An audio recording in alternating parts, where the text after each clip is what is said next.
The capital of the Howard Empire was letting out its last scream. Even the night sky was ablaze with fire. Howard 3589 AD. With an unearthly roar, the walls of the fortress and the palace itself collapsed from the flames. This was after the dragon's young son, Henriaka, had been kidnapped. A curse in the form of a huge beast fell upon the empire. People fled wherever they could, but with no hope of escape, just on instinct. The figure of the dragon towered over the highest rooftops of the neighborhoods. Its claws were larger than the attics of rich estates. Everyone, without exception, froze with fear and began to pray for life. A lava of rage poured out of the dragon's fiery eyes. How such pathetic, insignificant individuals, like humans, dared to steal from the great dragon the most precious thing that could be more precious than life, a child. Inhaling a new ton of oxygen and igniting destructive fires in its vent, the dragon broadcast that it would leave no one standing in its wake. That night, half of the great empire was destroyed. With an icy flame of curse, the dragon fulfilled his promises. And so, somehow, having traveled through time with this story, the dragon became a mere boy. Before being born a dragon, the soul sat in a gravely ill man, dying for an agonizingly long time. Being born a dragon was a relief to the soul, but something went wrong. The boy was distracted from the story by a hand touching his shoulder. Behind him stood a pretty girl. Her eyes were as big as 2 lakes. She called the boy by name. Royce, in her opinion, was often withdrawn, but the boy didn't think so. At the controls in the wagon sat a huge red-haired Viking, Favre. He spoke of the Sasquatch who lived nearby. The man assured me that the legend of the stone tramp was real. He's been walking the woods here for years. It's unclear who this monster is. Mutant, beast, no one knows, but he's definitely worth avoiding. Nevertheless, the man said with a laugh and a squint, the stone man himself is not evil if you don't make him angry. Roy immediately covered Favre's mouth with his palm. His face was angry. There was no need to test fate with unnecessary talking and thinking out loud. The impact of the wagon wheel hitting the roadside cobblestone also sounded out loud. The stone that bounced off the wheel flew off to the side and hit its fellow, lying on the roadside. The potato-sized stone, which had gained sound energy, flew toward the danger. It rushed towards the stone ball hanging over the canyon, which was very problematic to move, probably, even for a stone man. With a light click, the potato ended its journey by kissing the cobblestone. Royce watched warily as the boulder staggered. There was dead silence. I wish I hadn't seen it, but the huge stone began to slowly slide down from its place. Another moment, and here it is already with a whistle flying down with all its heavy weight tearing the air. Somewhere far below, there was a deafening pop from the fall, spreading a rumbling sound across the rocky terrain. The echo was many times stronger than the impact itself. In the hushed howl, the backs of the inquisitive companions' heads loomed beneath the puffs of dust. Royce turned to his companions. They seemed to be in for an imminent adventure, the last of their lives, it seems. From behind the lifeless gray hills, a mountain with eyes burning white fire appeared. The wagon rushed forward with a wild whoosh. There was irritation rather than fear on the boy's face. Why fate would not let him live peacefully, once again rushing his transformation. The stone man hurled a stone at his friends. It was not the same potato that flew off the wheel. A huge block, blocking the sunlight, carried straight at Viking's head. Covering his friend, Royce launched himself at the attack, right through the redhead. The boy possessed the ability to slow objects in time. This time the power was enough to pause the impact of the stone. Sagging in the air, the boulder missed its target. The wagon skipped further and the stone crashed to the ground, shattering. The rest of the stone man's bullets, the smaller ones, Royce and his friends swung away in the melee. Royce had no plans to die today or tomorrow. He was strenuously defending his life, even if it wasn't one of his best. When Royce put up another energy defense, he gave himself an attitude to achieve his goal and live his life happily. The huge purple dragon towered over the defending men like an irreversible, all-consuming tsunami wave. The red-haired young warrior's green gaze met the fire-breathing beast. It was time to end this hard war. The dragon was of a different opinion.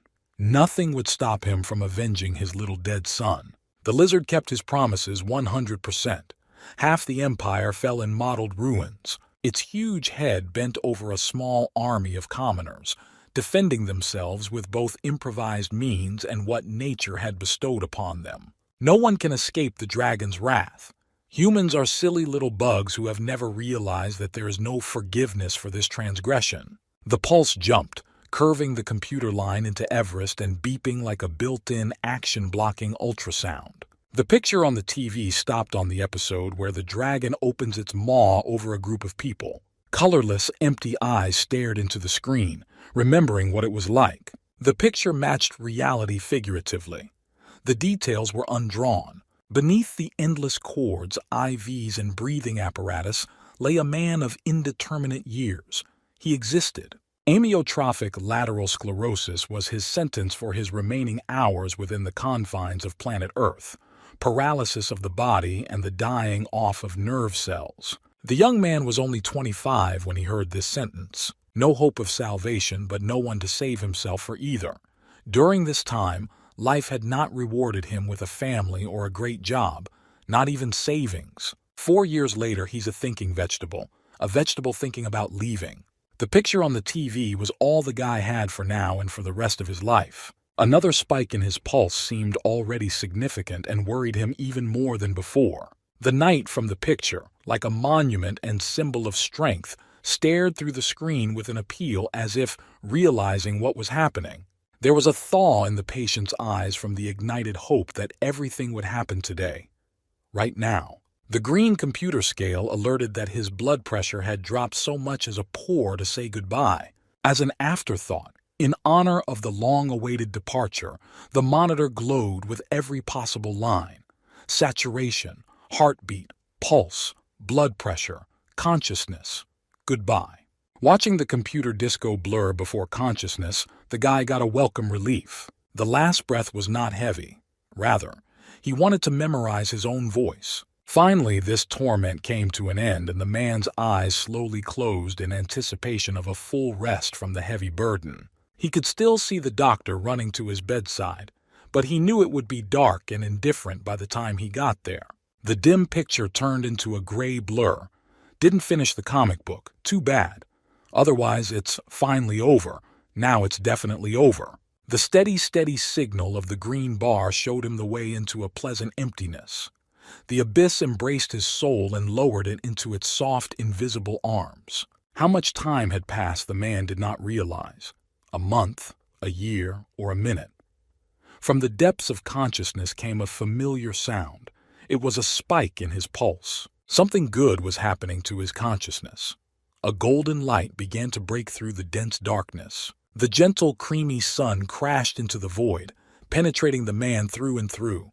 In the window pierced by the rays, as if through black clouds in the sky, he saw a beautiful image, a smiling face and bright, kind eyes, an expensive suit and jewels. His arrival here was clearly very welcome. The young, dark-haired princess gently took the new man in her arms and lifted him up. In the reflection behind her back, he saw the new him. Wow! He was a dragon, just hatched from an egg. The baby already possessed purple wings and had cute little horns. Shock? What do you even know about that? Taking another look at himself, the man screamed exhaustedly. The new residents, with that scream, learned of the birth of this unique infant. The first time passed. Not real. The man couldn't accept his fate. Getting used to being a dragon was impossible. Here he was, a completely sick man, unable to look after himself. And here he was. He had pause. He was afraid of his reflection in the mirror, horrified by the unfamiliar changes in his body. But some time passed and the new dragon had to accept himself. Besides, the fate of the beast did not seem so sad to him. The worthless man, unfit for life, was gone. He was replaced by the most majestic beast imaginable. In no book will you find a description of a weak, sickly dragon. A dragon is power. The longest lifespan of creatures is approximately 3,000 years. That's how long elves live on Earth, and cats 10 years. The dragon is at the origin of the long-lived. Tens of thousands of years can boast of his biography. In that life, man's youth passed unnoticed. The hellish labor underground from a young age led to an incurable disease. The sentence was pronounced just as the rest of us are starting families and buying houses. Another quarter of his life spent in a hospital bed in total confinement of an immovable body. And now he's a pretty young dragon, especially one that's just been born. The cub's voice didn't sound intimidating. Rather, it made him laugh. The man was saddened to hear his yelps. However, that was the only downside to the young dragon's possible conclusions. Everything in this life is fixable, especially since he had 1,000,000 years to live. The prince's voice called the cub by name. Royce. The handsome father took his precious son in his arms. His eyes burned with love for the best creature on the planet. The prince's arms were cozy and calm. Dad invited him to the table. Dinner time. The room was spacious. Candles were burning. There was a sumptuous table. Dragons eat at the table. A dragon bib? Very original. I can't help it if I have to endure this ridiculous humiliation. What are they going to feed the royal spawn of the great dragon family? The boy's eyes filled with disbelief. A shapeless pink mass stood before him, quivering like a fresh jellyfish. Royce thought he was going to vomit, but his father insisted that the flavor was divine. The sight of the culinary masterpiece repulsed Royce. It seemed to stink.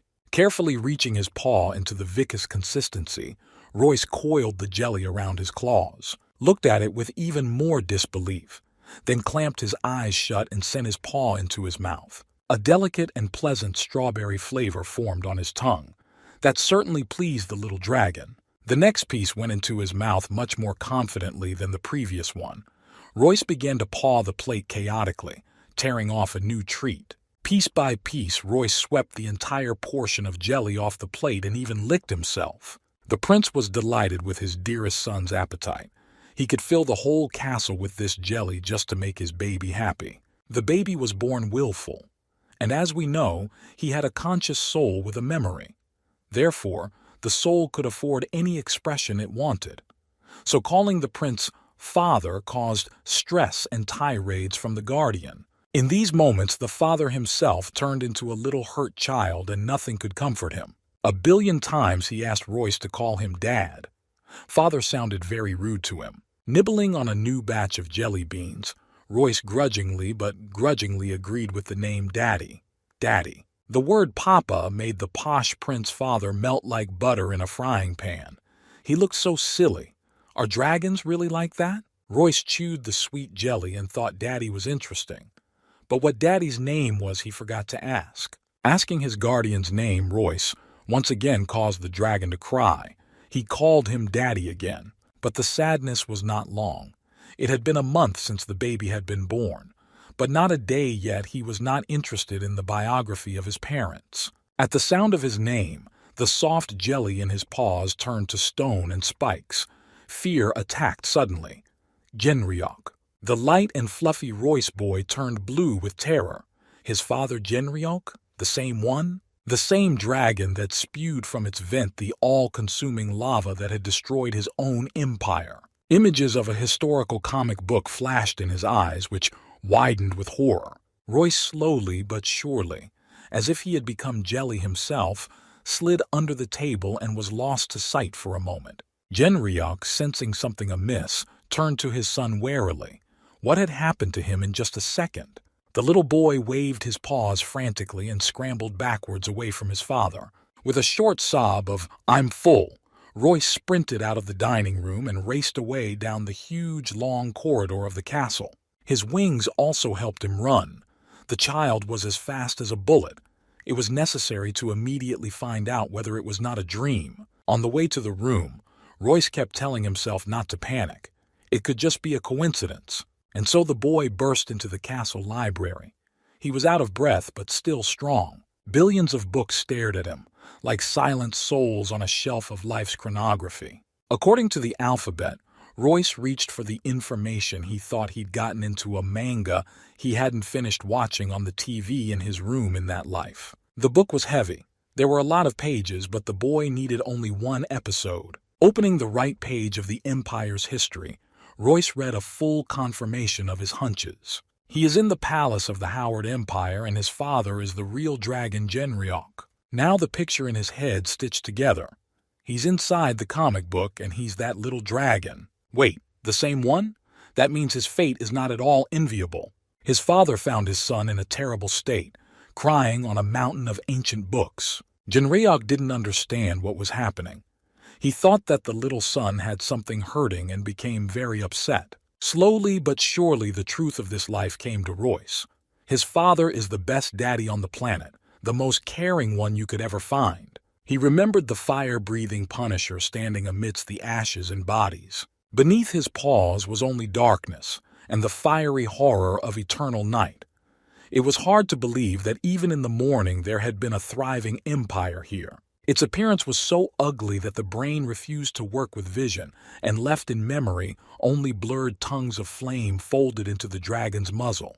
The dragon's young son had been put to death by a human and Papa had gone mad with grief. He became furious and willed to destroy half of the empire. And then a controlling thought visited the firstborn, which he hastened to get rid of with random arguments. He began to question his father in case he wasn't the only child.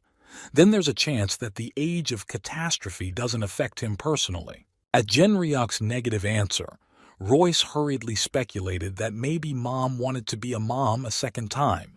But the cheerful father said that he and his mother had decided to keep only one child and raise him to be a dragon worthy of a dragon. Royce was almost freaking out at what he was hearing.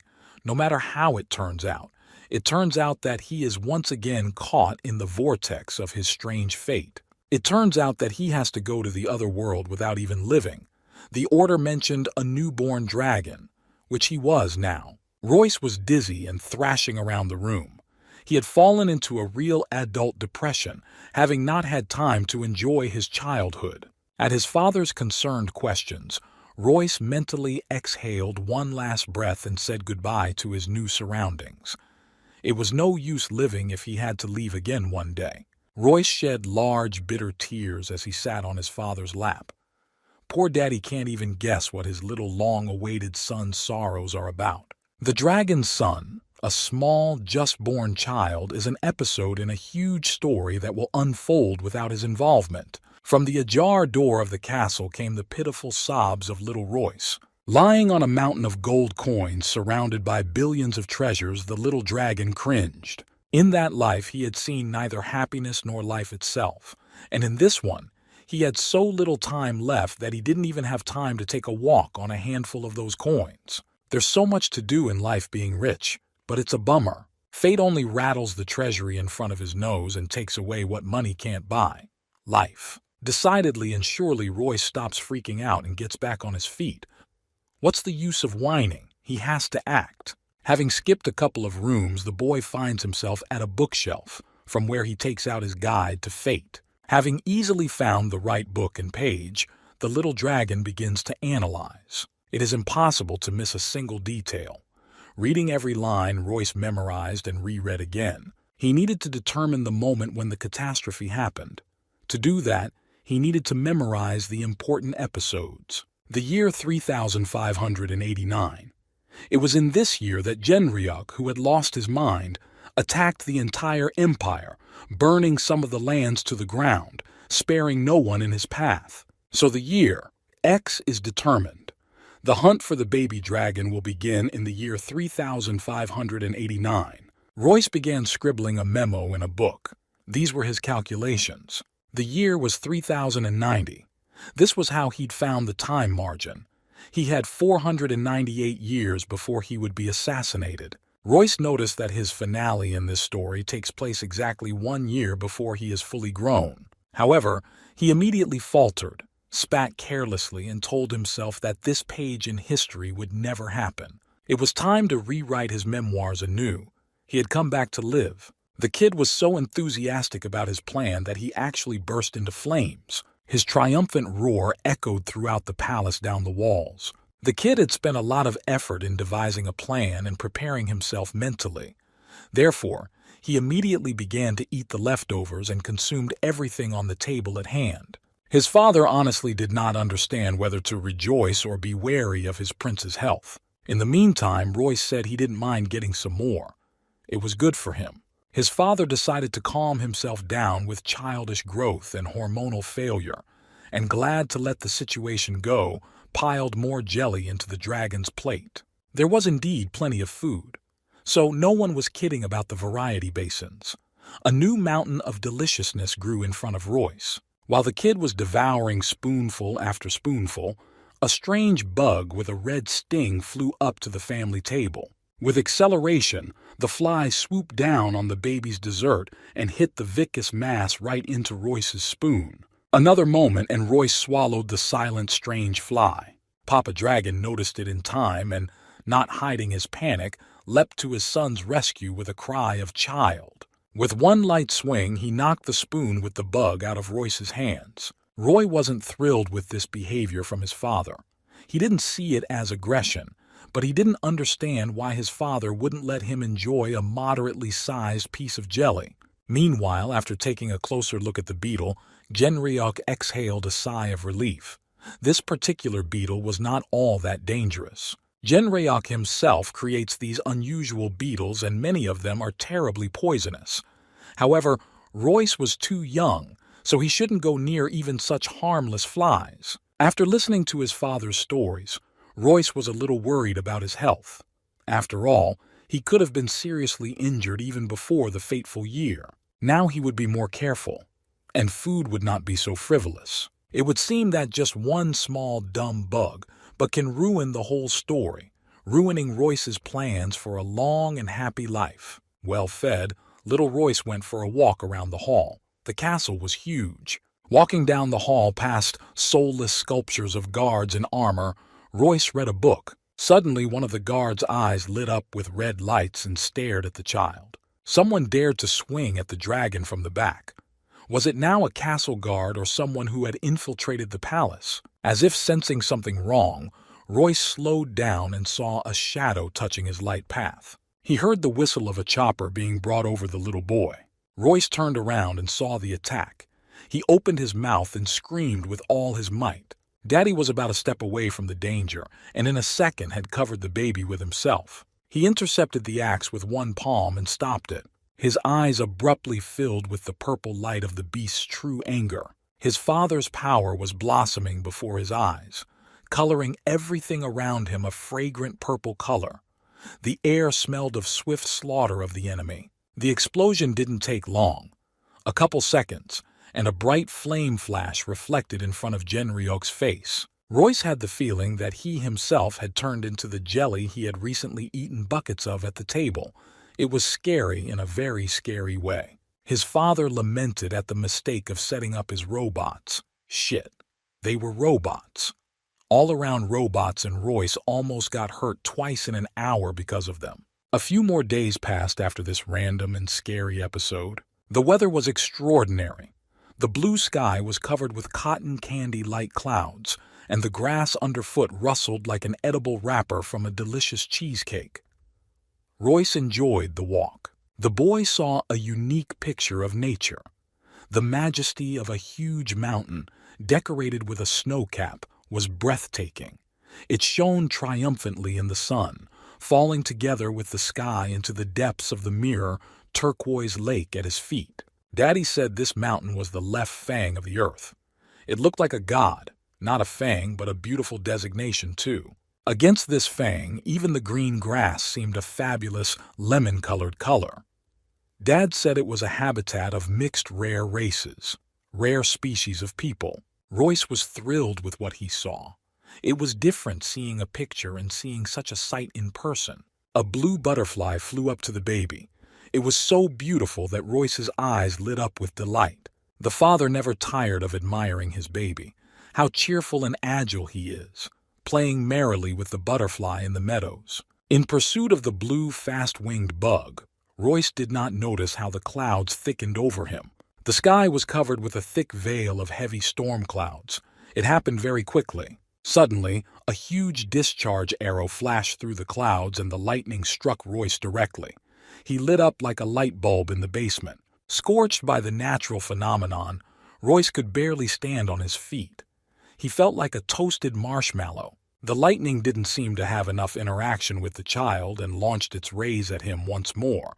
It was more unexpected than the first. Emitting smoke from the lightning that struck him, Royce began to wonder if the story of his life would drag on for 499 years. Genryok, with a desperate cry, carried himself at full speed towards his child.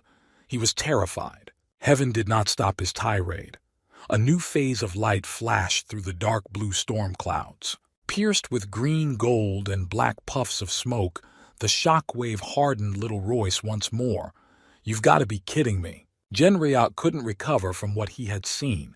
It hurt him 1,000,000,000 times more as a father, his only, little, wonderful child being tortured like that. Upon arriving home, the baby was immediately put on bed rest. Royce was shaking at the thought that this gorgeous day could be his last. So unexpected, as he was preparing for a very different stage in his life. Royce kept replaying this episode from his unlived life in his head. Why had it happened to him? 3 lightning strikes in a row, and it was him. Was fate itself insistently telling Royce that there was no place for him in this life? Wiping his tears with a pink handkerchief, the boy kept assuring himself that the plot of the comic book could not be rewritten, and he would have to get out of it so early. But really, trouble has fallen on the little dragon's head too soon. After all, he still has some growing up to do. The ordinance clearly states that Royce will accept defeat from a man on the threshold of his adulthood, which is still 500,000 years away. Perhaps it was because Royce had sworn himself to survival that such incidents began to occur. And these are all signs that fate cannot be changed. The little guy slammed his paws on the floor in a frenzy. Even if this story doesn't start at all, because everything depends on his short life, he's not going to give up what he got today, his family and his new body, for some comic book. The thoughts in his head wouldn't stop. But it was clear as day that his life and existence here would be good for everyone. After all, then his father would remain the same and would not burn the empire. Wow, such a small dragon, and yet he has such a huge problem to solve, a problem even a big dragon can't solve. Royce stomped his foot loudly on the floor, rousing himself from his heavy thoughts. This was no time for ridiculous fantasies and rhetorical questions. Action must be taken. Forewarned is forearmed. It remains only to choose a weapon and learn how to use it. So thought the little prince, rushing down the corridor at cannon speed. He urgently needed to talk to his daddy like serious dragons. There was no time to procrastinate, as practice had shown since yesterday. Genryok could talk to his son about anything at any time of the day or night, as long as he heard daddy from him more often. Royce had come to find out what there was in the castle, or what was there at all that could protect the little dragon afterward. After a little thought, Genryok said that there was one remedy, but Royce was too young to learn how to use it. Every dragon has an artifact, or even 2, in rare cases. But to wield them requires strength the child does not have. The father gently stroked his son's head. He was too young to join the ranks of the brave warriors, even for the sake of theory. Royce's eyes burned with the idea of beginning training immediately, from this very second. His father was both surprised and concerned by his son's behavior. Why such zeal for defense? The boy was too persistent. He was literally steaming. The mood was combative. The father began to wave his arms in different directions, defending against the rapid growth of his child. The boy began to shake his father by the sleeve. His arguments did not end. He could, after all, begin his studies with theory and learn instruction on how to master any subject. His father was beginning to doubt his persistence. Still, there were rules from which no one had yet deviated. It was customary to teach after the dragon had hibernated. The son's eyes were becoming like 2 aquamarines. Such tenderness and pleading had never been seen before. Naturally, this was the first and only weapon to be used against him. Naturally, Genryok was defeated by this fire of his son's love. The little fellow did not exactly prostrate himself in gratitude. Waving his arms impatiently, he began to demand that the lesson begin immediately, right now. However, there was a certain historical ritual to be performed before the training. So Dad invited his heir on a little trip. Royce didn't understand where they were going. It became even less clear when Genryuk pointed his finger at the ceiling. To learn his direct purpose on Earth, the newborn dragon must visit the elders. That didn't settle in Royce's head at all. Some kind of elders. Is that how old dragons are? The day greeted with a gentle sun. Royce, unafraid of the lightning, ran to his father across the grass with a cheer. The father, as always, melted at his appeal. His son asked when they would visit the elders so they could start training already. At this point, Royce was truly a little dragon with no memory of his past life. He was genuinely excited about the new developments and was waiting for his finest hour. Suddenly, his father straightened up and began to be enveloped in a purple haze. The transformation had begun. We will fly to them today. Right now. That's what the boy thought as he saw the transformation of his kind daddy. By the way, Royce had never seen a real dragon until now, even though he was one himself and lived near the most legendary of them. The swirl of violet haze thickened into a vortex similar to a thunderstorm, but Royce wasn't afraid of it. Royce shook with anticipation. He was about to see a real dragon, and then, before little Royce, his father rose in his natural form. He was as beautiful as a dragon god. The stunned little boy looked at his dad with genuine admiration and pride. The father extended his big paw to his son and offered to climb on him. Today, Daddy is an airplane. Royce, not thinking long, quickly climbed into his father's arms. Why? Fly a dragon to the elders? I think we should try it. Having warned his son that the flight would be fast, Genryuk flew upwards. With incredible speed, Genryuk flew high into the sky so that the castle was left behind as a gold coin lying on a green carpet. What the wind blew in his face was not about what Royce experienced while sitting in his father's fist. He was literally being choked by the currents of the whirlwind. The huge, beautiful dragon Genryuk was shooting through the air like a rocket, rising higher and higher. I wonder how far to fly. Approximately, how much choking on air, thought little Royce. Daddy was having fun. He was catching the mood of his own flight. And yes, they were still too low. Most likely, on the ground, they could not see whether it was a crazy bird or a meteorite flying straight to the moon. Royce realized from the pressure in his ears that it was probably low for Daddy, because he was going to fly with the child straight into space. And then, finally, the father mumbled that they would be arriving at their destination very soon. The mighty father flew toward a star glowing with crystal light. Or was it a planet? Of course, what he saw took the little one's breath away. What's more, Royce's soul was also speechless. The man had never seen such a thing in 2 lifetimes. Genryuk was terribly proud of the fact that he was able to show his son something unreal to him. This is the true land of dragons. With each wing flap, the dragons came closer to home, and it became clear that the flower was not a star at all, but a whole huge continent drifting in the space of space. The journey came to an end, and Papa Genryuk folded his wings at the gates of the huge, bright palace. The castle was even more beautiful up close than it was from space. Royce stood in front of the gates with his mouth open. Dad was not in awe of the castle and, in general, felt at home. There were no corners in the large crystal hall. In the middle of the rounded path to the throne room, there were pedestals. On them sat the elders. The Dragon Lord, Sandra, graciously greeted the palace guests and gestured for them to come closer. Papa introduced himself as Pamuse's son, Henryok, and politely gave a bow to the elders. The stunned little boy, stammering slightly, decided to say hello as well. One of the elders, named Barodas, grinned. In his opinion, his son and his child were far more polite from the progenitor. At this time, the gray-haired blue dragon looked at him sarcastically, assuming that the purple friend was talking too much. Turning to this blue dragon, Genryuk suddenly greeted him in a way that Royce realized it was Papa's dad. Grandpa was much bigger than Daddy in size, but it was only right. Pamu is the elder of the 13 dragons. He's the Great One, and the Great One asked why he hadn't been told about Royce. Papa explained that his son wasn't even a couple months old yet.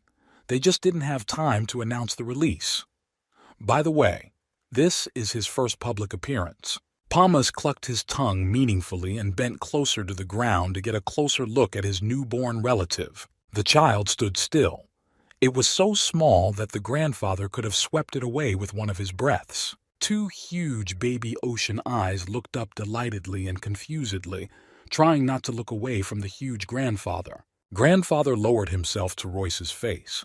He didn't seem threatening, but the pause lingered. Royce went va-bank. With his eyes wide open and his paws open, he slowly and long pronounced the cherished "Grandpa." Needless to say, the words went straight to the heart of this huge magical creature. He changed his tone in a moment, transforming into a soft cheese flowing down his pedestal.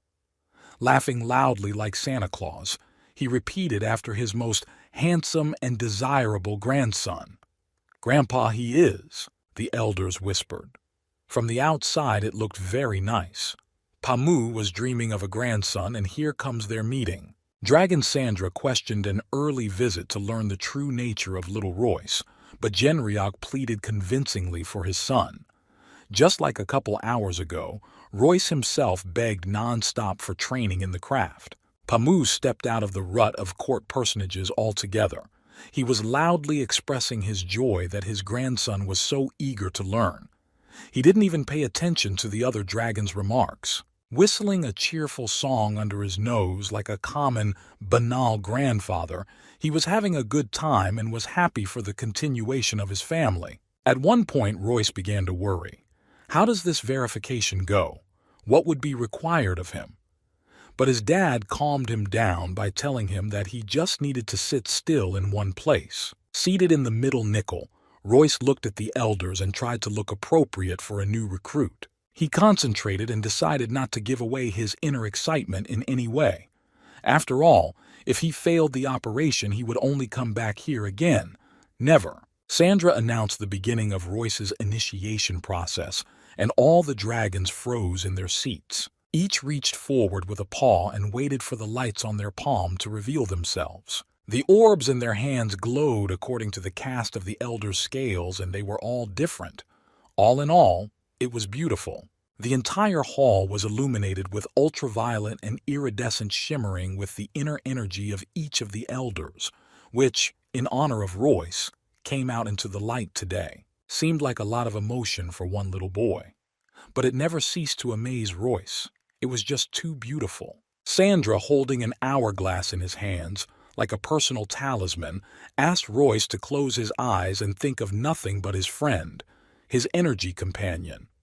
By summoning him today, Royce would be connected to him for life. Royce concentrated like he had never done in his 2 lives. He visualized himself as a very important gentleman. The energy talismans gathered into their orbit and began to succumb to the gravitational force emanating from the little one. And so, the little dragon began to emit his own inner light. Now everyone would know who he was. The first to be stunned was Sandra. His own symbol had responded to the child. It wasn't just a rare occurrence. It was the only one so far, Genryok also whispered. Time is not a natural phenomenon. Only a gifted, very gifted dragon could control such a companion. But if the sun has summoned time, then he is the chosen one. A non-natural phenomenon is more powerful than all natural phenomena. Genryok's son Royce was born a genius. Isn't that lucky for any father? It's time for the grandfather to freak out. The attribute of power in his hands signaled a response to the baby. A second non-natural symbol for the little dragon. It's not genius, it's higher intelligence. Pamus went mad with happiness. No sooner had the dragon celebrated the rare arrival of a dragon with dual powers than another talisman chanted an invocation. It wasn't even funny anymore. Sandra couldn't believe his eyes. The 3 attributes weren't the cheapest. The space attribute flew up to Royce. Kaidos and Rottweiler were the names of the 2 owners of the triple attributes. They were the most terrifying and powerful dragons in the history of reptilian life on Earth and in space. Royce shimmered with all the colors, from happiness not remembering grief. He looked at his acquisitions and promised himself again that he would rewrite history and survive. The 4th click was met with bewilderment. An attribute of reason for a carapace? In the meaning of the fourth character, the baby was blown away by the energy. It's not like getting hit in the ass by lightning. Even if it's 3 times, it's collecting 4 rare simals and becoming their steward. Even the brave dad covered his face with his hands. The light was so bright, even though it seemed soft and calm. The excited Royce didn't even realize what miracle everyone in the room was thinking about. He simply did not realize who he was to them. Retreating into his joyful fantasies, Royce hugged and caressed his companions, rubbing their paws, reflecting their light and laughing loudly. And then he was distracted from the frenzy and came to his senses a little. His eyes focused on reality. In reality, there were 14 shadows staring at him blatantly, not taking their surprised eyes away. Among them was his father. Sandra seemed to be stretched into a dry branch and only his eyes were alive. They didn't seem to be breathing as they looked at the little miracle. The little boy panicked.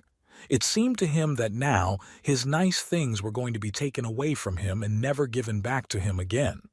That something had gone wrong and he had to say goodbye to one of his honors. There was such horror on Jin Ryuk's face, as if his son hadn't just eaten that bug on jelly, but had also drunk a cocktail of those bugs. The individuated child sat at the table with his paws crossed over his chest. The first idea came to fruition: time, space, power, and reason. Who would have thought that one little dragon could take all 4 attributes not belonging to natural phenomena? Given such an interesting set, it would be possible to rewrite history. Although, on the other hand, fate is so cruel to the boy precisely because of this. Because, in theory, there is no way that one dragon could possess 4 rare signs. Royce exhaled and tipped his head back on his shoulders. This is so good. It's even bad. What's the point of omnipotence if the hero has to pass away before he can use it anyway? The thoughts never left the little dragon. At times he looked like a porcelain doll frozen in one pose. Once again waking up and hitting the table with his paws, the dragon Royce noticed that the abilities that led to the crisis, however, give the opportunity to choose a path. If you start the theory today, then in the future the skills will be learned faster. Turning once again to the library, Royce pulled out the right thick encyclopedia. The love of reading came with a new shell. After all, he is Royce, but not the real one. Knowing what could happen to a comic book Royce, this little dragon would be on the lookout for his precious years. Now he needs to read the standards of sacred power and martial arts. Where power creation and attributes are bound together, the guardian controls ice and flame at the same time, and his body is overflowing with energy and beautiful, as if chiseled by God himself.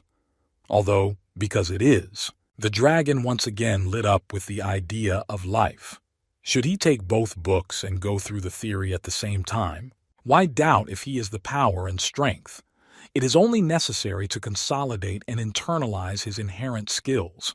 He'll definitely be able to do it. Something demonic had awakened in this little boy. Not wanting to question his decision, Royce begins his training immediately. But as soon as he sat down to study, something delicate and pleasant smelled in the air.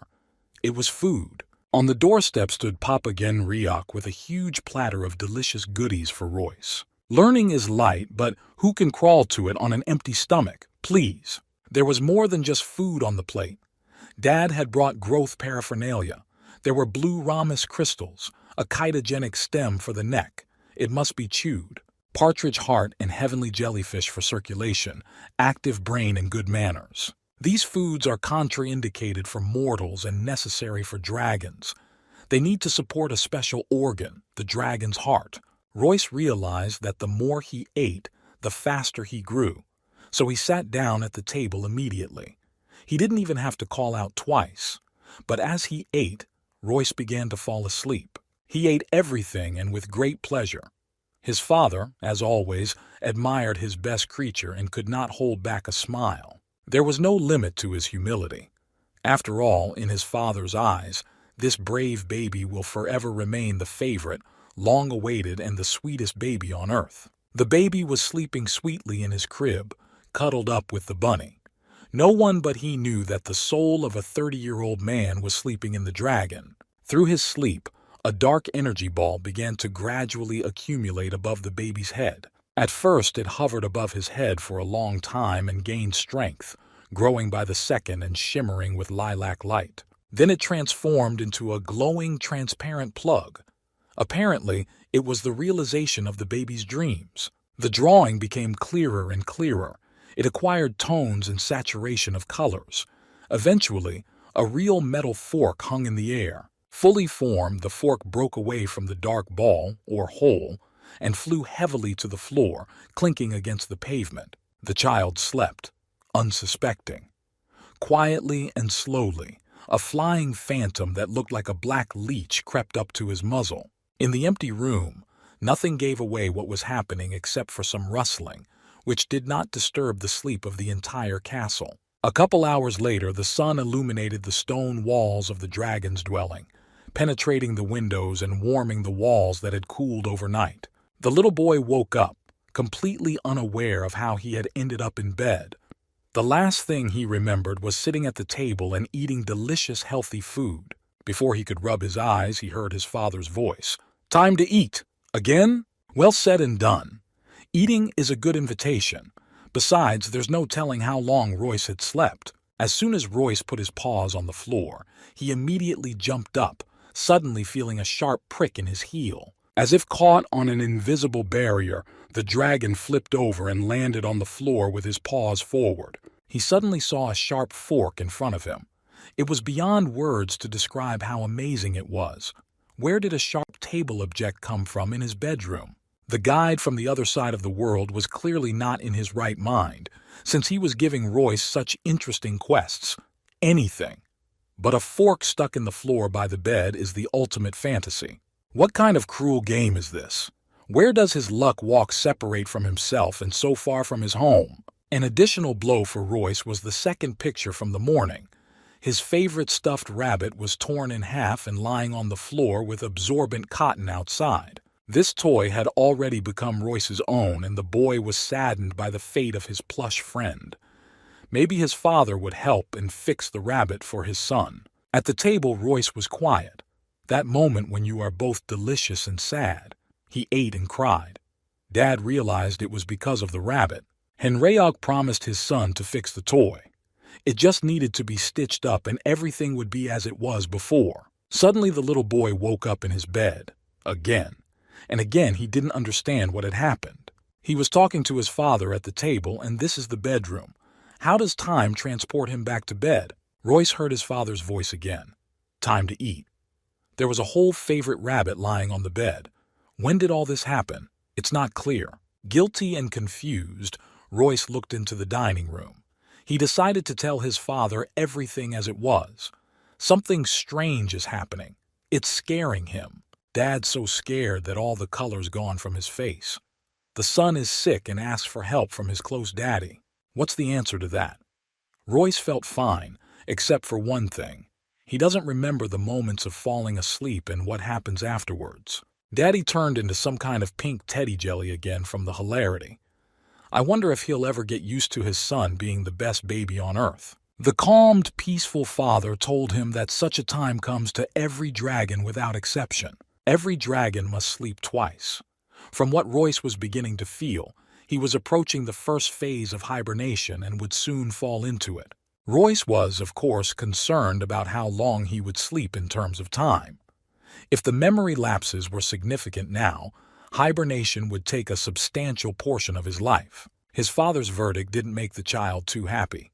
Phase 1 hibernation continues for somewhere around 100 years. Royce was discouraged by the news.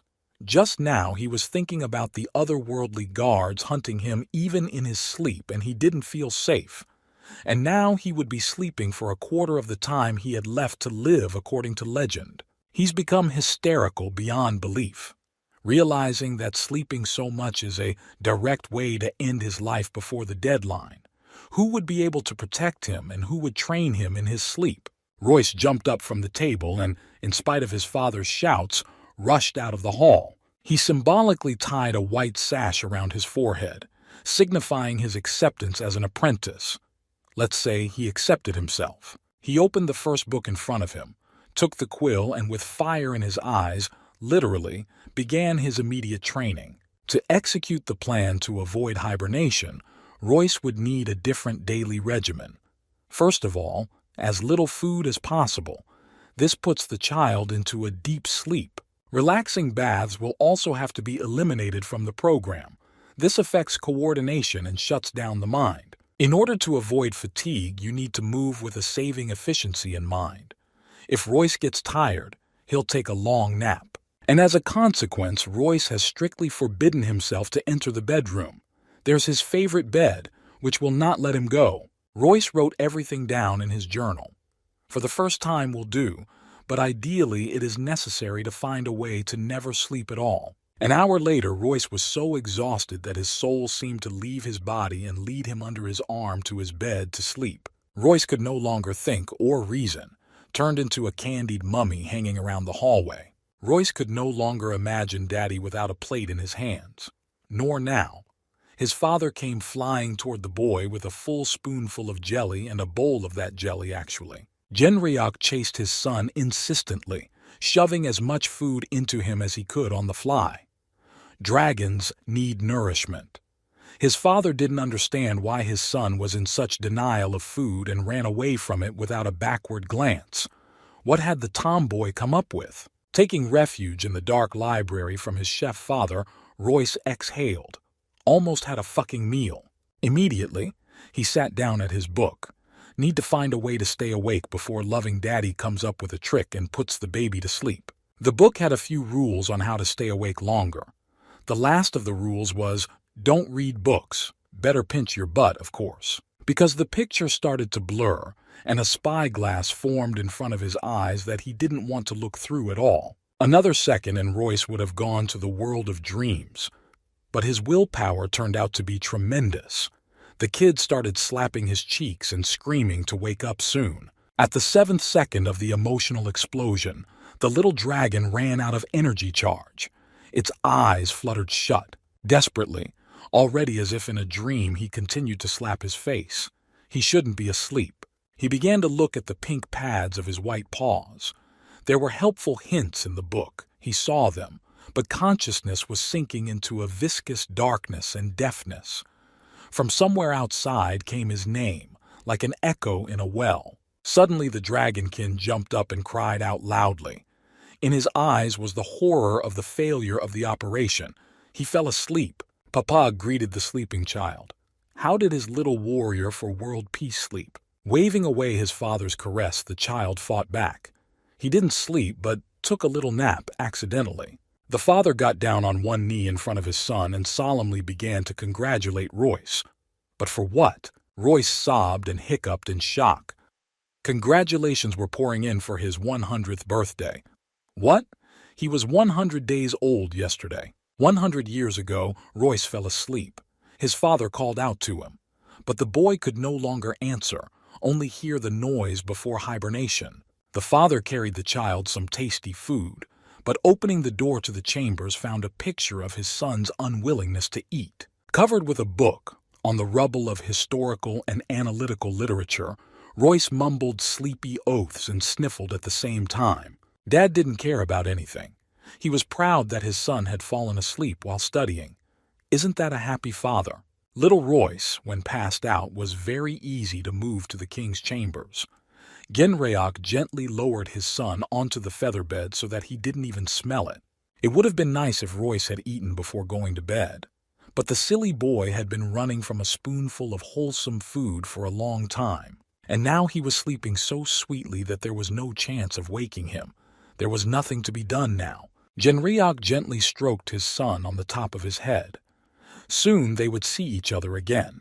It would only be 100 years. Genryok sat at his desk. He too had his notes and his studies. It was useless to talk to him at these moments. Suddenly, the silence was shattered by a wild rumble that rose throughout the castle. Genryok was numb with terror and dropped the quill from his hands. The noise was coming from his son's room. It was frightening. Without noticing anything in front of him, the young father ran into the bedroom to his only treasure. The baldachin of the bed was falling down with all its weight, and the baby, without suspicion of danger, continued to see the 10th dream, spreading his legs wide across the bed. Lifting the heavy wooden vault with one hand, the father made sure that his son was not hurt. Moreover, he responded to his father's signs with a sweet, deep snore. What was this strange occurrence? The bed itself couldn't have broken, and the dragon father didn't see any signs of tampering anywhere. But how could it be that the legs holding up the vault, made of solid wood, snapped in half by themselves and dropped the whole structure on the child? Genreok was in real fright. He held the sleeping baby in his arms and surveyed the damage. There were rocks from the ceiling of the room and heavy solid wood structures lying around. Unbelievable. This wasn't the only case. Royce had been dealing with similar cases for decades. The father barely had time to defend the child, fending off collapses and falls from the stone walls of the palace. A candelabra with candles burning on it fell on the canopy. It seemed like an accident, but everything led to thoughts of a fake or even contracted crime against the Dragon Prince's son. All this time, Royce had been asleep and, thank goodness, not dragging behind him those heavy thoughts of endless attempts on his precious life. His father used all his abilities, strengthened his defenses with his skills, and sincerely did not understand why his child was so much affected even when he was sleeping. Such use of internal energy and protection shortened the dragon's life dozens of times. But Henryok was not thinking about longevity. For 60 years, Henryok did not bat an eye over his sleeping son. Exactly 4,120 times Royce was threatened, despite his father's vigilance. Genryok didn't want to believe himself, but everything pointed to the fact that Royce was indeed trying to be erased from this life. Standing on a rocky cliff, the dragon watched the life of one village. Perhaps some insolent human had decided to ignore the dragon's power and had made an attempt on his child. The father's beautiful face was overshadowed by a shadow of doubt. Dragons may feel competition, but children are sacred to them. No one would dare touch a dragon's child. But it was no longer a coincidence. There was not a soul within the sleeping walls of the dark castle. Genryok gazed into the gloom of the corridor. Suddenly, very loudly and frighteningly, one of the robot guards who had once swung at the newborn Royce exploded. A soul came out of the father, for a moment, and going back in, forgot his native speech. Without a face stood the young dragon at the aftermath of the explosion. Suddenly his eyes lit up with a fire that could only be compared to ball lightning, and a purple vein of rage rang in ecstasy on his forehead. How could one even dare to risk the palace itself to arrange such a thing? Suddenly, right before the eyes of the master of the house, a massacre of guards began in the palace. It was not a sight for the faint of heart. The Iron Knights were clustered in circles and attacked the walls and each other. Genryok felt as if he were dreaming. His terrible dream flashed before his eyes like a movie. It's time to end this. Summoning a satellite of energy, Genryok formed a shockwave in his hand and sent it into the row of fighting knights. The dragon's power swept the inferior buckets into a single pile of scrap metal with a single blow. Those who were not hit by the wave continued to fight amongst themselves on handy tools. It was clear from their behavior that some kind of viral program of destruction had been launched. It had to be stopped immediately. Genryok's blue spears of hatred passed through the program metal with ease, knocking out knight after knight. The picture didn't calm down until the entire space was enveloped in purple light coming from the shockwave sent by the Dragon Father. Of course, Dad had dealt with this problem, no matter how scary it seemed. But who invented this problem? When the dust cleared, Genryok saw the soulless scrap metal on his floor. Not a single machine remained to be assembled. Just parts. The reaction of the elder, Genryok's father, was stunning. Grandfather decided that it was a trick of fate and such a thing only builds character. Genryok grew sad, realizing that such an ordeal was a small thing compared to what awaited his son next. His grandfather was not amused either, but the boy was prophesied to be the first among all dragons. It is a fate whose burden is colorful only in dreams. It turns out that Royce himself was right. The dragon child's talent is so immense that fate comes out to compete with the little boy, intending to destroy the new hero. Clenching his fists, Genryok did the same as his only heir. He began to deny the obvious and took an oath to fight to the last day for Royce's life, no matter what the cost. His beautiful face darkened with anger and concentration. It seemed that today Genreok had become half 1,000 years older. Just like that, 100 years flew by in the cozy chambers of the little dragonborn, where his father stood day and night to guard the heir's sleep. The awakened Royce took in the situation as before, crossing his arms over his chest. He studied his reflection in the mirror, discerning some changes. Youngster. Reaching a paw up, he touched his head and squinted his eye. It looked like he had grown up. In fact, it appeared that the height had changed by a matchbox. From strength. This news did not please Royce. After all, he'd expected some serious changes in such a long sleep. But Royce didn't feel particularly awake either. It seemed to him that he had slept a few dozen minutes, not 100 years. He was glad that the dragon had survived in spite of the danger approaching from everywhere. Everything that had happened to him since the first days of his birth had nothing to do with longevity. The strange signs, the lightning strikes, the fork thrown into the bedroom. It was something that was always there, making attempts on the child 24 hours a day, Royce wondered. But why, while he slept, he was safe? Since nothing had happened to him, perhaps nothing was happening.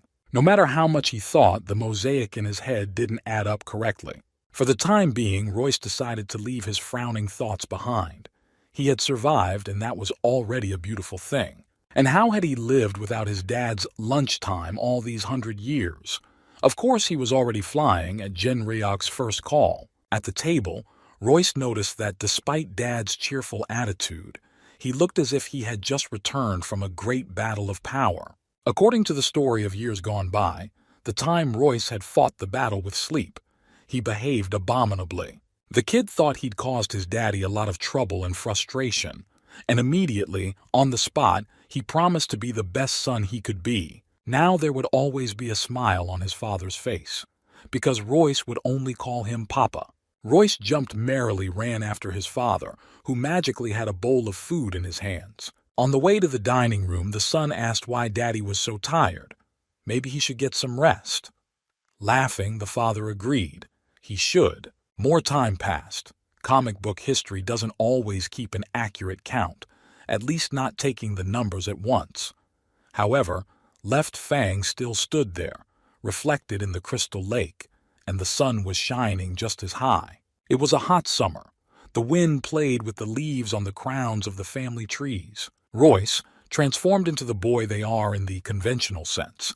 He was now deftly wielding a toy sword. No passerby would have suspected anything strange about a boy playing in a clearing with a wooden saber. He was concentrating on slicing through the air as if he was facing another opponent who was falling from his swing. Unless one considered that the swing of the sword carried a golden glow with a snow-white veil behind the sopa. Royce wasn't feeling very well today. He was covered in drops of sweat and had a traitorous shortness of breath. Someone called out to Royce from behind. He stopped showing weakness and gasped for breath. It was not proper for a high rank to show himself like that. Mr. Royce, that's what they called him in the palace. Royce turned his head at the sound. His beautiful almond-shaped eyes shone with lavender light. A handsomer boy this glade had never seen before. First of all, Royce saw the towel held out to him. Then he saw that there was no continuation at the edges. It was hanging in the air. It was a long time to keep a dragon waiting with important things like a towel. He impatiently pulled the cloth off the creature in the air. Beneath the cloth was a panting fairy maid. She had been assigned to Royce since he had been growing up.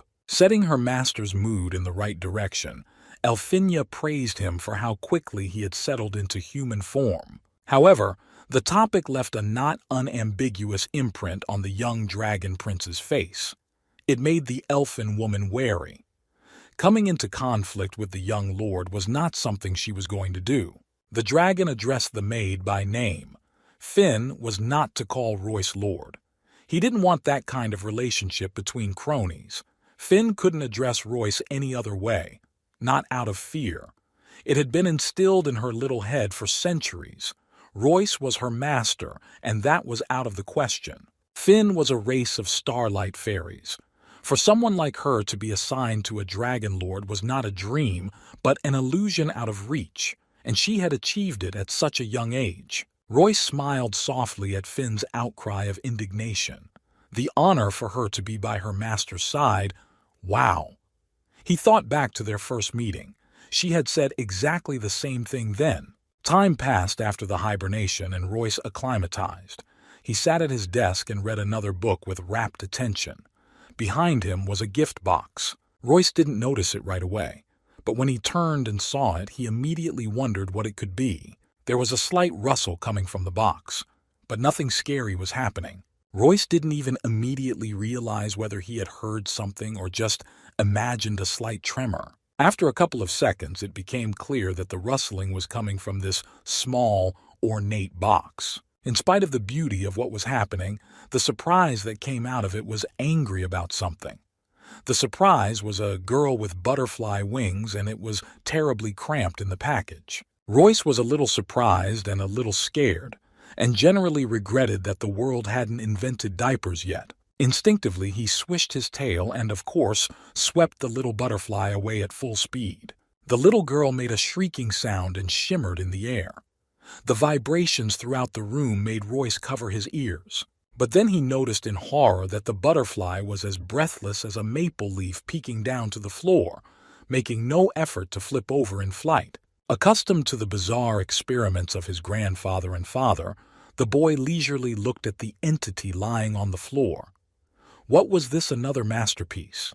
Too fat for a fly. Trained in OBL rules, Royce picked up a long pen and began to gently poke the fairy in the side. He caught the pen on the edge of her clothes and lifted her into the air for a closer look. An incomprehensible creature with a human figure and transparent thin wings. Suddenly the girl woke up and began to resist such an inhospitable act. Her eyes were angry but beautiful as the pupils of a fly or dragonfly can be. The baby began to twirl and flounder on the end of her arm as if caught in a spider's web. Finally finding her balance from the tangle, the fairy landed in a beautiful curtsy and introduced herself. Her name is Finn, and she has been placed at the young lord's personal disposal to give him joy. Royce didn't quite understand what was going on and why he was being given such gifts, especially living ones. Meanwhile, Finn politely asked to be released from her pen. Yeah, should have done it without asking too much. Sitting down on the floor and still looking at the outlandish girl. What does giving joy even mean? Finn became quite animated by the question. As if in a circus, she pulled out the edge of a white sheet from nowhere and began to pull it defiantly on herself. After a triumphant, self-produced tu-tu-turu-turu march, the sheet flew back with a delighted Finn. A closet of miniature clothes opened up in front of the dragon, stuffed with every costume available in the world. Finn had said that fairies were genderless, so for fun, Royce could dress up his new friend as he saw fit and to suit his mood. It was one of the fun games with fairies. And the best part of the whole huge set, and the fairy waved her hands triumphantly in anticipation of the performance. She turned around beautifully and stood in a model's pose, the most beautiful of the dolls, the fairies with the most perfect figure for a dress-up game. Royce didn't even know how to react. He stood with the face of a dead nub and did not blink. In his mind, such entertainment could only please a headache. Choosing the tactic of building a bridge in the dialogue, Royce interrogated the fairy. Did he understand correctly that he was being asked to play with Finn as if it were his toy and not a living being? Turns out Royce had gotten it exactly right.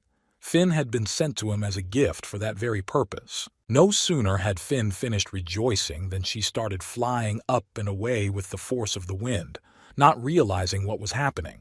Through mats and snarls, Royce blew the whole dollhouse apart and rushed to his daddy with inquiries. He panted, wheezed, stomped his feet, and made himself look like an immensely offended boy. His father would throw up his hands and explain that it was the trend and the top among teenagers. Royce was not concerned with the tops of abnormal cartoons. He was a living human being, at least up to his dragon skin. And in no lifetime would it be normal for him to play dress-up with fairies. Finn clung to her master's tail in panic, begging to be left to her work.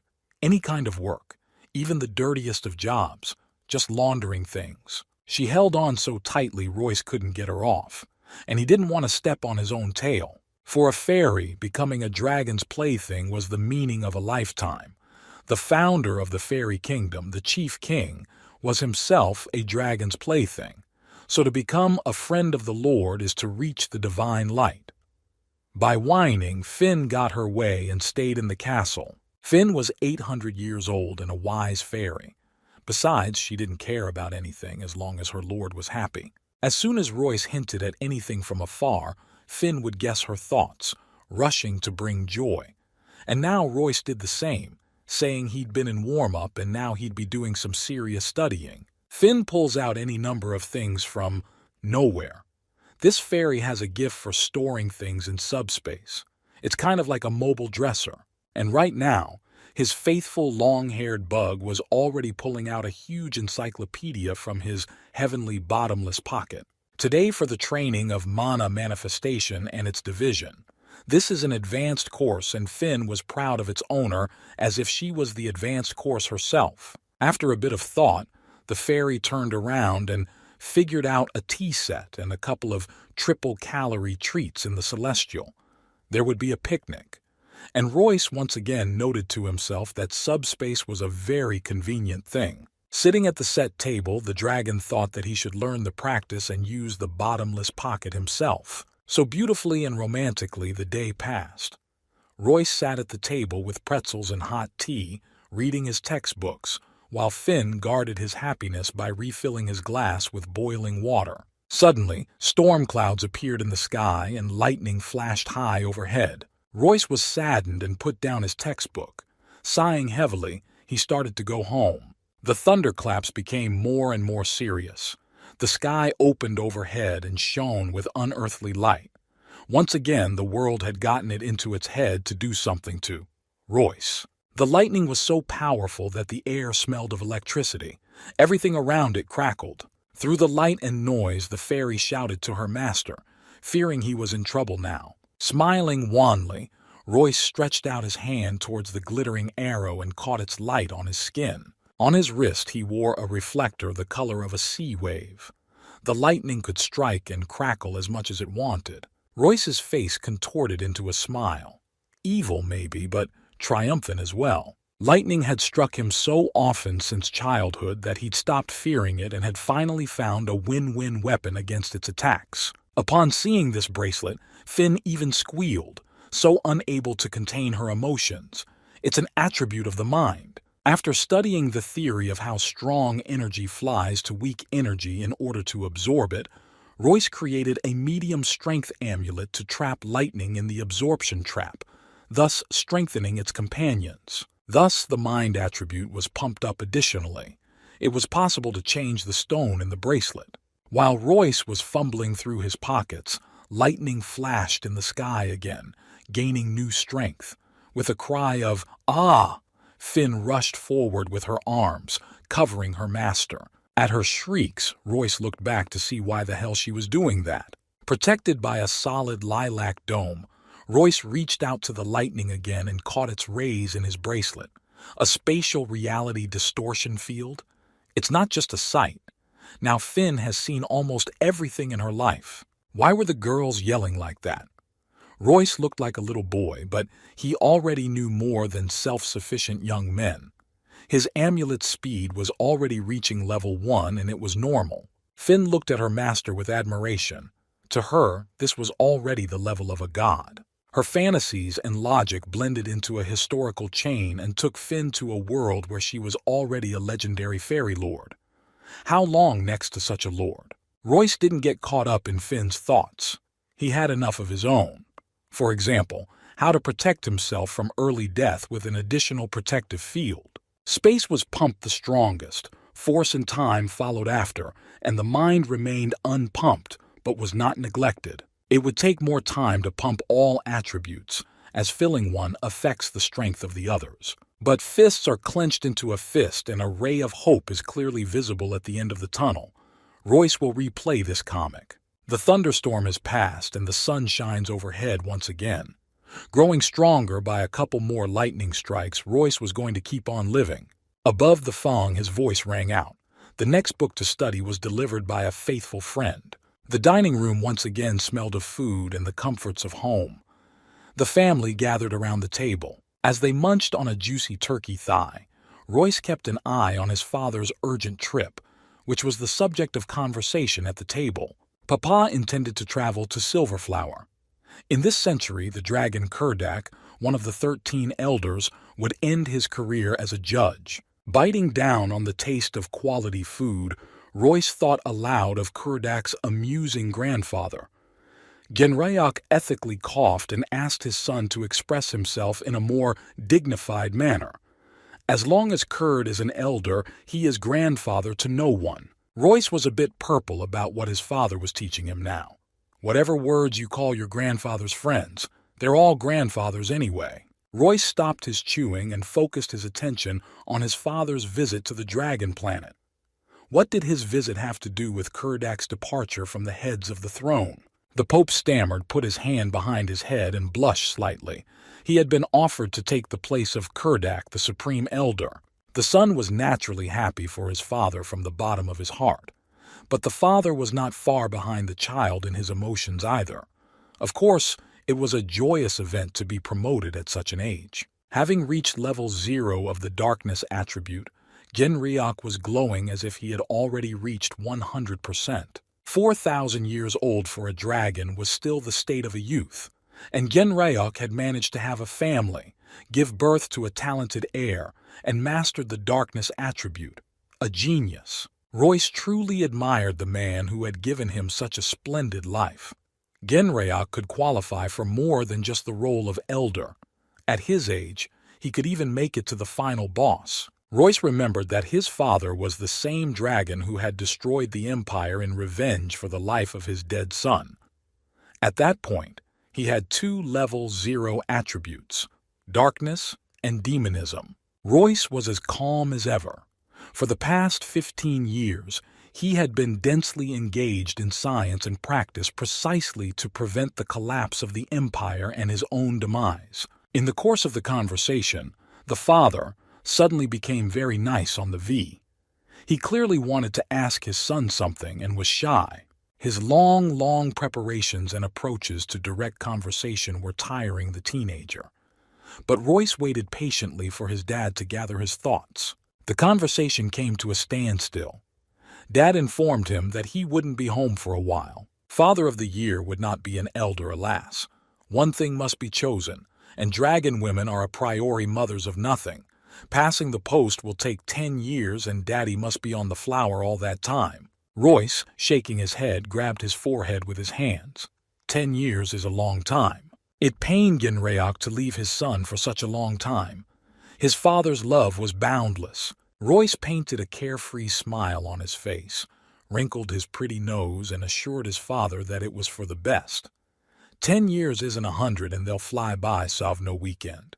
To be more realistic and to reassure his father, Royce reminded him that it could take much longer because the age of the Raconians was huge compared to the rest of the world. And after all, Royce was on the verge of learning martial arts. He'll be fine. Genrayok suddenly became withdrawn. Royce felt he had upset his father with his behavior. Maybe he should have at least let out a tear of sadness. Dad was upset that his son didn't think at all about the sadness of parting. Pulling a smiling mask over his face, hiding the man's stingy tears, the big dragon addressed his son affectionately, asking if he wanted more food. Genrayok stepped away for a few minutes, getting some appetizers for the table so he could spend some more time with his son. The son laid his head down on his palm and gave him a sarcastic look. He was no longer a child at all, but he was forever a baby to his father. The sun was giving all its warmth to the castle walls, where the son and the dragon father were saying goodbye for 10 years. The father didn't stop until they left. He reminded Royce to take precautions and to keep food in the fridge. Royce was starting to get frankly annoyed with this attitude. It was as if his father didn't trust his conscious son. Only a dragon's 10 years old, and his father talks like he's about to fall asleep for 100. The father handed his son a bag of surprise. With ordinary people, it would probably be pocket money. In Royce's hands came a communication stone in support from his father, a smartphone of sorts. Thanks to it, you can keep in touch at a distance with someone who has the same stone. Royce was as happy about this gift as if his father had left him an unlimited plastic card with his account. With hope and sincerity in his eyes, the child looked at Jinryok. They would be able to communicate at a distance now, wouldn't they? The father stiffened. Hadn't he himself thought of the fact that they could keep in touch with Royce, thanks to his own gift? Somewhat embarrassed and unlikely, father turned in profile and said that the residence was too far from the ground, and there wasn't enough of a balloon for the signal to reach them. Royce wiggled an eyebrow. It was so strange to see the big dad he was proud of and yet know that this hero was dumb at times, worse than a child. Saying the old saying that no news is also good news, Royce wished his important father a happy journey to Silver Blossom one last time. No matter how many farewells would have to be said, and Genryok spread his wings for flight. The whole house is at the young master's disposal for 10 years. Even at bird's eye level, Genryok tried to give directions to his son who remained on the ground. A darkening dot in the distance repeated for Royce not to stray far from the house. What a sweet, caring, kind, and vulnerable father the little dragon lord had gotten. Who else is going to take care of whom in the future? Genryok had not closed his eyes beside his sleeping son for a century, always there to defend him at the cost of his life. Royce could not let his partner down. But the state of the lone master of the castle and of all life actually pleased Royce, and a plan to spend time away from his father's tutelage was already maturing in his mind. And who wouldn't be happy about such a gift of fate? Dad is on a business trip and a whole palace at your disposal and under your leadership. A palace filled with everything you need for a life of luxury. Sitting at home behind another encyclopedia, Royce felt the approach of uninvited guests, but he assumed they would show up, not without them. Next thing he knew, he heard Finn's hysterical squeaks. She was yelling for his help. Two shadows, roaring like horses in formation, were chasing the poor fairy, driving her into the darkest corner of the castle. Black paws reached out their curled fingers to her shoulders. Finn screamed with fear. Suddenly the fingers turned into white baby hands that gripped the fairy around the waist. She's a doll, after all. She'd probably forgotten that herself. The dungeon children held Royce's fly tightly in their arms and laughed loudly at her attempts to free herself. Royce was not ceremonious in his romantic gestures. He simply snatched Finn from the other's clutches and whisked him in his direction. What did uninvited guests want more than his toy? In his master's arms, Finn softened, calmed down, and stopped her hysterics. Royce turned to the two talkers. There were two shadows of children staring back at him. Certainly not the most ordinary children. Where would such ones come from around here? Like ghosts, they appeared in space, reincarnated as two rosy-cheeked cherubs in school uniforms, and rushed over to hug Royce. Interrupting each other, they confusedly explained what Royce's dad had told them or ordered or calabalooed. Finn became dizzy from the fidgeting and hid on her master's shoulder. Royce, making a tired and grown-up appearance, ordered them to take turns speaking. Connie was the first to speak. She said that she and her twin brother had been sent by Dragon Henryok to support Royce for 10 years while he was away on business. Connie's brother, was cheerful and alert. He said that Papa Dragon described Royce as a child like these twins. They figured the little dragon was dying of boredom within the castle walls and came running over to play with him. Finn was just wallowing with laughter on Royce's head. These are the silliest conclusions in Royce's entire history at the castle. Royce wished he could be polite, but he was really bad at it. He suggested that the twins get off. Instead of performing, the kids decided to teach the dragon good manners. The phenomenal kids started pointing their fingers at Royce and yelling all over the place that he was bad. These were the kind of interesting neighbors the Dragonborns found themselves with at the castle. They lived on a neighboring hill and were kind of an exclusive, too. A rarity. The kids had met before. At the time, Royce had become worried that he wasn't adding to his height. To set an example for him, Genryok invited the twins from next door to the castle. The twins were cute, as if they were made for the cutest commercials for children's hygiene products. But Royce thought well of them until the first game. They made a mad mess at home and constantly pestered Royce with their yelling. Royce wasn't initially like the wind-up kids. It's understandable. After all, he had an adult soul in him. Royce wanted to be alone, but his caring father smothered his plans at the root, rewarding him with restless neighbors. The boys were sincere. They didn't understand Royce's aggression because the two of them are never bored, and Royce is alone in the whole castle and he just has to be lonely and scared. Kang looked at Royce with hurt turquoise eyes and showed the super sword he brought for the game. Speaking of sword. Royce focused his vision on the purple glow along the blade and opened his mouth. Just in a moment he snatched the toy from the child's hands, leaving him confused and bewildered. Why Royce was being so rude? After looking at the sword from all sides and gripping its hilt tightly, Royce turned the decorative insert to the light. What was that? There was no way an antique like this would end up in the kids' possession for nothing. They don't understand anything about guns. And Royce was immersed in theory and science from the first days of his birth. The sword was equipped with a lot of power, except it had been in the closet for a long time. The twins' two pairs of eyes, empty eyes, stared at Royce. They frankly didn't understand what their neighbor wanted to hear from them. The handle of the sword glowed with an uneasy light. It was a companion, a protective pentagram in the sword. Royce repeated the question more calmly. At least one of the two could answer that simple fucking question. Khan answered simply, and without hesitation, that he had gotten the sword from his father's storeroom.